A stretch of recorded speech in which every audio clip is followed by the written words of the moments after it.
আজকেই তরমুজটা আমার হাত দিয়ে ভাঙবো। আরে বান্টি কি হয়েছে? দাঁড়াও, আমি ছুরি নিয়ে এসে দিচ্ছি। আচ্ছা ঠিক আছে। আরে গাছে তো অনেক মিষ্টি মিষ্টি ফল ধরেছে, যাই এক্ষুনি পেরে ফেলি। এই তো পাড়া হয়ে গেছে। এই দেখো বান্টি ছুরি, এই ছুরি দিয়ে তরমুজ কাটতে হয়। আরে রাজুর মা এখানে কি করতে আসছে? তাড়াতাড়ি লুকাও বান্টি, তাড়াতাড়ি লুকাও। আরে লুকাও, কি হয়েছে? উনি যদি এই তরমুজ দেখেন তাহলে নিয়ে নিবে। ও বুঝতে পেরেছি, আমার এই ফল কেউ দেখে নাই তো, তাড়াতাড়ি এখান থেকে চলে যাই। আরে এই তো চলে গেছে।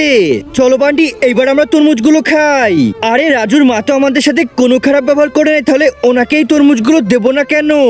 এক কাজ করি, ওনাকে একটা তরমুজ দিয়ে আসি। বান্টি যাও, ওনাকে এই অংশটা দিয়ে আসো। কিন্তু তুমি তো বলে দিবে না। না না, তুমি দিয়ে আসো। আচ্ছা ঠিক আছে, যাচ্ছি। আরে আরে আন্টি দাঁড়ান, একটু শোনেন।